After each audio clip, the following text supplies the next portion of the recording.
today we are going to be drawing dinosaurs, and I'm going to show you how to look at something and draw it using the idea of drawing from shapes, and we're going to try to make something hard simple.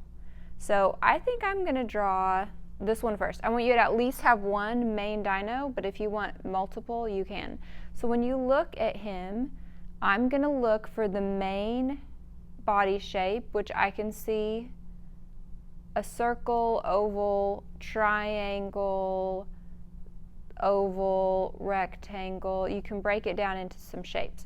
So I'm going to start with my pencil lightly, and I'm going to do this ovally shape for the body, super light, and then I'm going to just lightly block in where the head is, kind of a triangular thing, and another one for the bottom of his mouth.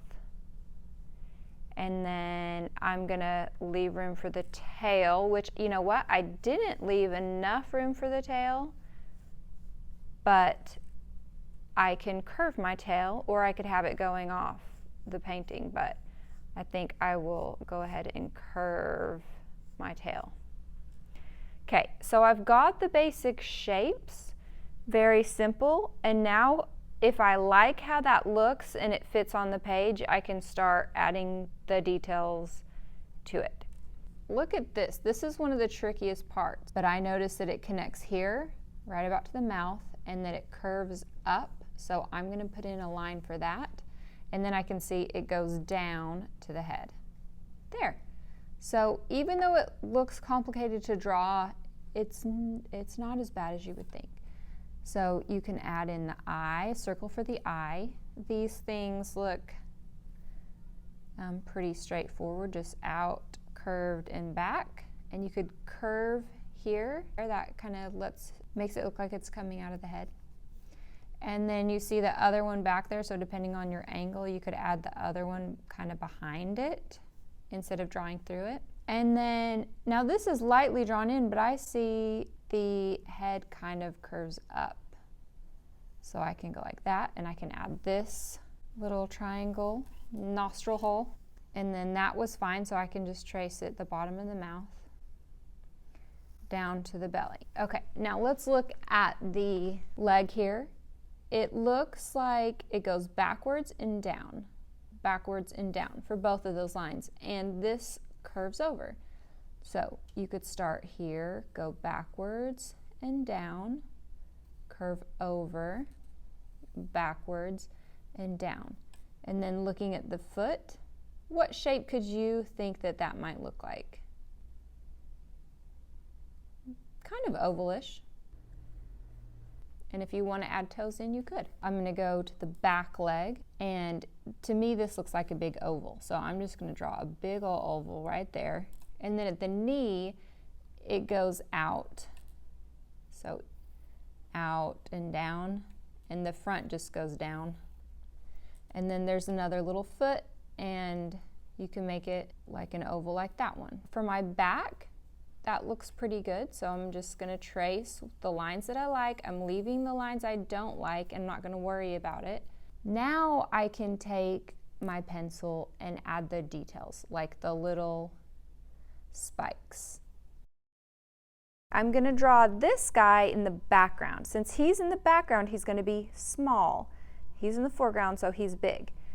And I want to make sure I leave enough room for his head. So I'm going to start by drawing the oval shape for his body and the oval shape for his head, just to make sure I have enough room for him before I start drawing. So that's the main thing I wanted you to know, that if you're doing one in the background, it's smaller, and how to add a tall dinosaur without having to go off the page.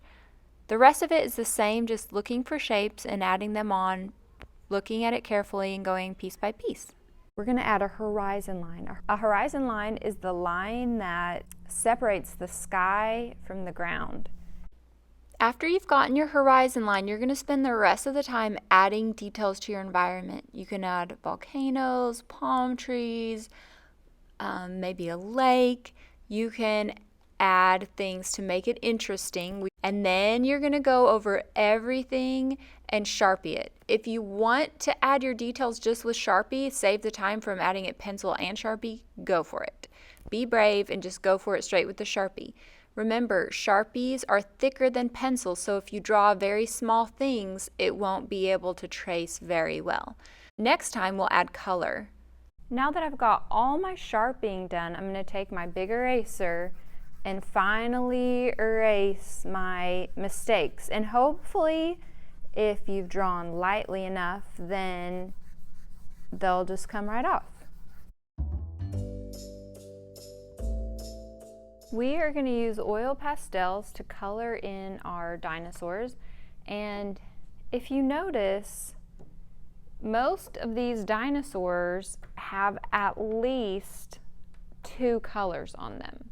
When you choose your colors, you can choose any 2 colors, but I want you to at least mix with 2 colors. It could mean that the colors on the body are mixed, or it could mean that some of the features, like the spikes, are different, or maybe you could have some sort of stripes or polka dots, or the belly's a different color. You can use a lot of different strategies. This one has 3 colors.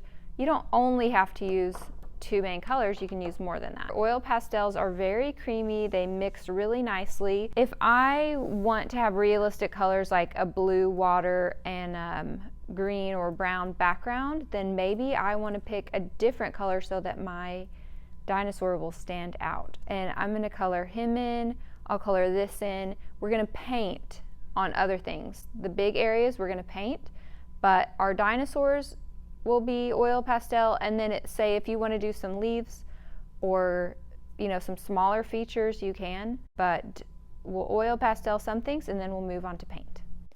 Oil pastels layer really nicely, so you can go over with one color and then add details with another color, or do 2 layers of one color to make it really dark. We are going to paint with tempera paint.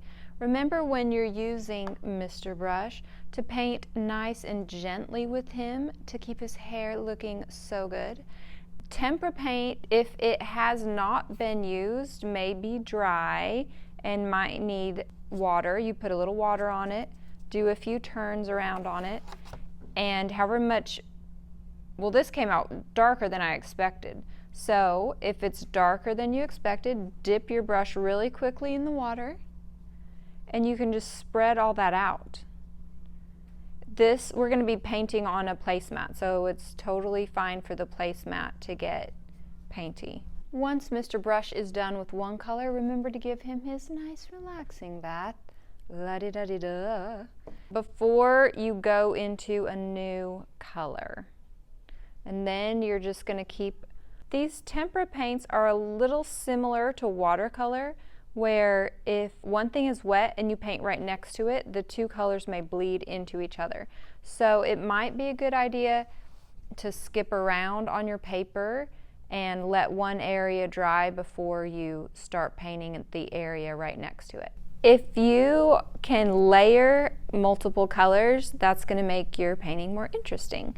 So I have a light green base down, but then I started in with some darker green and adding, you don't have to add it everywhere, and you could even just take your brush and get it wet and then just put a few bits around and then take some paint, some water and kind of blend it in. So if you want to add multiple colors, that can look really cool. Now, I wanted to show you how to get gray. Gray comes from black, and we do have a black here. So get a ton of water on your brush, dip it in the black. Okay, good. Yeah, that was just a little bit. If it comes out too strong, you're going to just quickly dip your brush in water and get more water. But that's how you can get a good gray, is a teeny bit of black and a lot of water. If you're painting and it starts to get little dots on it, it might be from overworking it, the paper getting too wet. So just let that area dry for a bit and come back to it later if you want. And if you have a spot that you decide might look cool in oil pastels, you can leave it, and when you're done painting, you can grab some oil pastels and finish that up.